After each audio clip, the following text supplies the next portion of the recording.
Hi everyone, welcome back to Storytime Recaps. In this video, I'm going to recap one of the films from 2020, The Empty Man. Without any further, let's get started. It is 1995 in Bhutan's Ura Valley. Paul, Fiona, Ruthie, and Greg, four pals, go trekking in the mountain regions.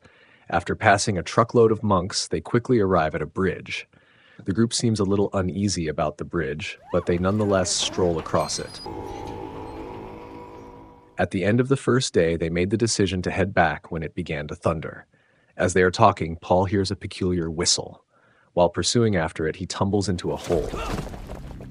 Greg descends rapidly and discovers him in a nearly unconscious state while he is gazing at a huge, strange, and vile skeleton set into the cave wall. Paul was unable to look away from it. Greg offers to assist, but Paul mumbles softly, "If you touch me, you die." Greg touches him without listening, and Paul begins to cry immediately after. Together with the girls, he rescues him from the hole, carries him, and begins to back away. As the gang pauses to catch their breath, Ruthie notices a house. In order to protect themselves from the snowstorm, the group chooses to seek shelter in the abandoned house. While Greg examines Paul, Ruthie discovers a stick-like object in his hand. Ruthie wants to take Paul to the hospital as quickly as possible, but they get delayed by the weather. At night, when Ruthie hears footsteps outside the room, she goes to see who it is, but nobody is there. Night comes and goes. The following morning, when Ruthie and Paul are alone, she spots someone in the snow. After leaving the house, she calls for help, believing the person can assist her. But after recognizing the individual, Ruthie immediately enters the house and shuts the door. Is a demon in the cave's spirit. She tells Greg and Fiona about her experiences, but they don't believe her. Paul is gradually taken over by the demonic spirit. The next day, Paul is not in the room, and Ruthie discovers that his jacket is gone. They find him sitting cross-legged close to a bridge they crossed. He inflates the stick he took with him and hears a slight growl coming from the end of the bridge. As Greg and Fiona argue, the spirit whispers something in Ruthie's ears. In a haze, Ruthie repeatedly stabs Greg in the back, cuts Fiona's throat, and then tosses their bodies off the cliff. She gives Paul a quick glance before hurling herself off the cliff to end her own life. Paul continues to blow the whistle. In 2018, the scene shifts to Missouri. James LaSombra, a former detective, is mourning the loss of his son Henry and his wife Allison. They both lost their lives in a car accident a year ago.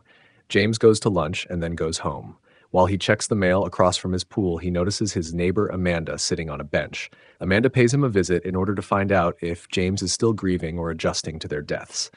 She tells him that she was saddened by the death of her father 2 years earlier, but that she quickly found solace in the idea that nothing is real. After James assures her that everything is real, she continues to fervently express her case even more. After receiving a call from her mother, Nora, Amanda leaves. James and Nora are also pals. The following morning, when Nora goes to see how her daughter is doing, she discovers that she has fled. When she quickly phones James, they contact the police. As soon as they get there, they begin inspecting her room.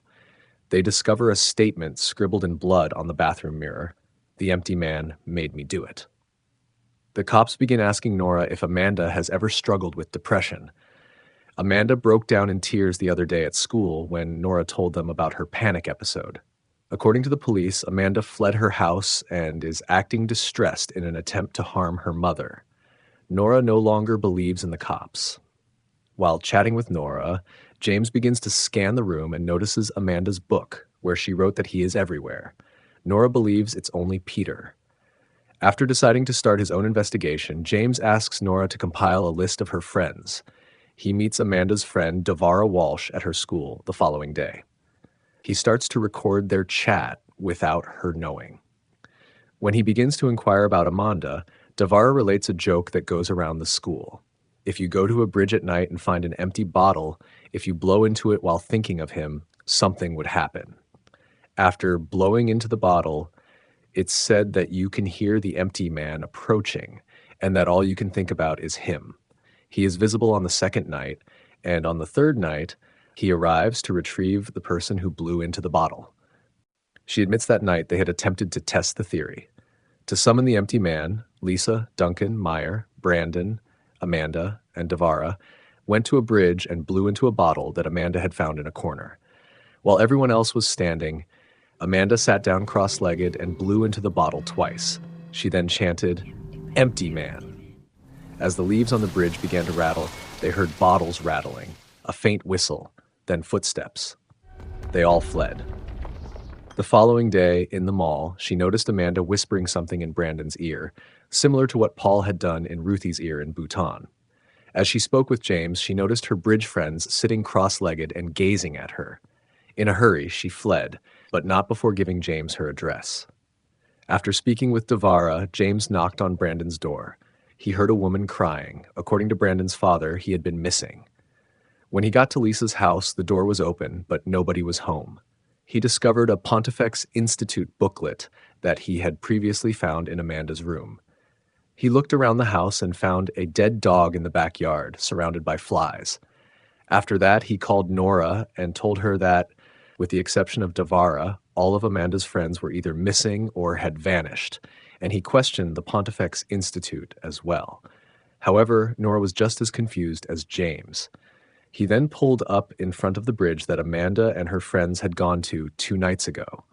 While out for a walk, he found the empty bottle and began blowing inside it, just like they did 2 nights prior. He ignored it as fiction and began to go inside, believing it to be one. Despite feeling like he was being watched, he ignored it and kept moving on. He looked on the ground for an open gutter and went there.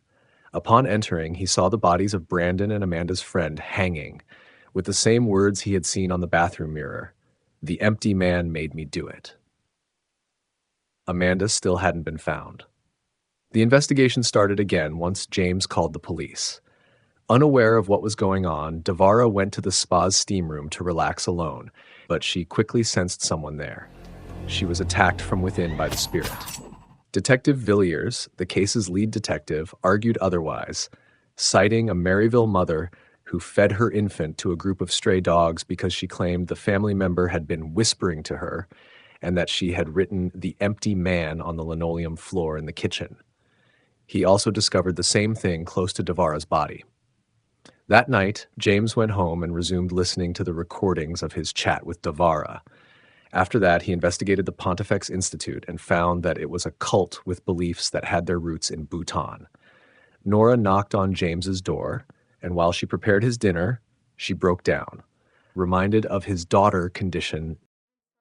While he was asleep, James believed that he was plagued by dreams and could hear the voices of the empty man. The next morning, James visited the Pontifex Institute, where, after a conference he attended, he met the leader of the cult, Arthur Parson. When he mentioned the empty man to Arthur, he became concerned, because he said that the entity gives its followers anything they desire, as long as they follow his instructions. Following their conversation, James surveyed the building and noticed a row of beds in the basement, followed by a group of men sitting cross-legged, silently discussing something, and gazing at a black rectangle. He continued to stroll down and noticed a gathering of people whispering once more, and his watch began to beep. People began to blow into the bottle again, believing it to be the empty man, but they quickly realized it was a human. James was caught intruding. After hearing about the camp in the bush off Route 32, close to the Moramik River Bridge, from a boy he met, he immediately began to drive there. When he got there, he found an old, empty cabin. He began searching and discovered documents about himself, Amanda, and her friend Paul. In addition, he discovered a TV that depicted a group of people praying and holding hands as one of the men choked and began drawing a portrait of a woman on the walls. When he turned to his side, James noticed the identical image and recognized it as the same room where the video was shot. After the video ended, James began to believe that he saw the empty man. It's already dark when he crosses a wooden plank and arrives at the opposite side, where he discovers another cabin. The cult is performing a fire ritual, but he gets spotted, after which they start to follow him. James quickly gets into his car and leaves.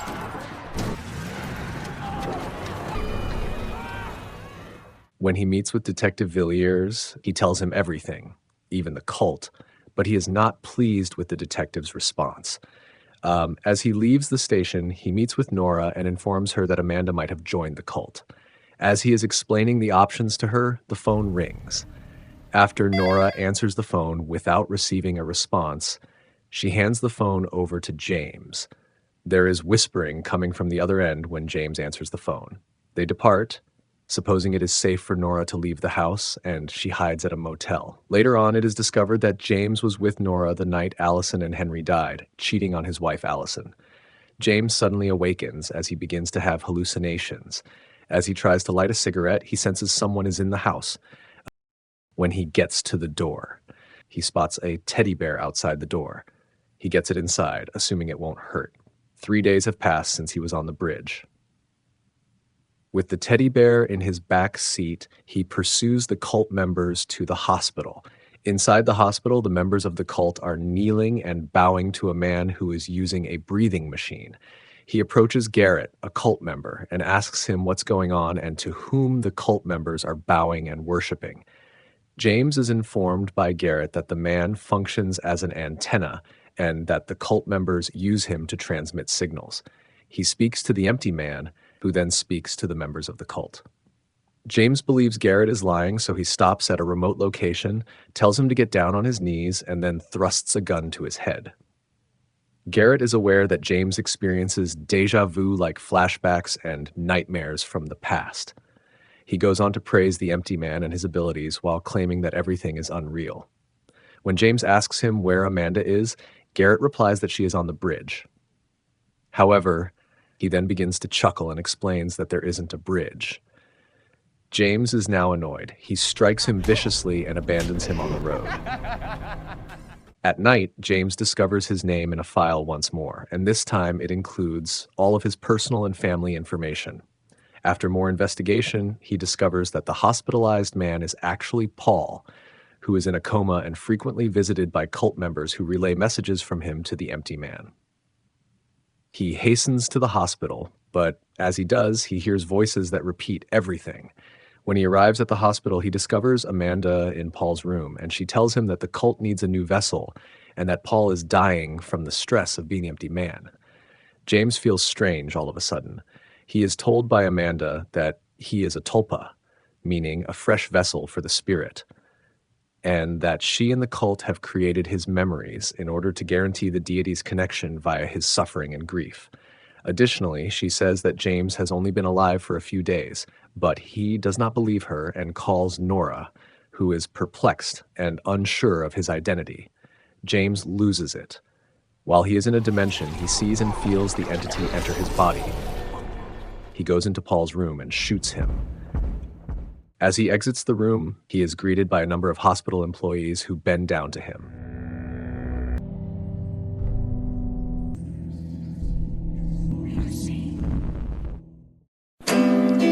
Thanks for watching, and remember to turn on your notifications to watch more movie recaps like this one.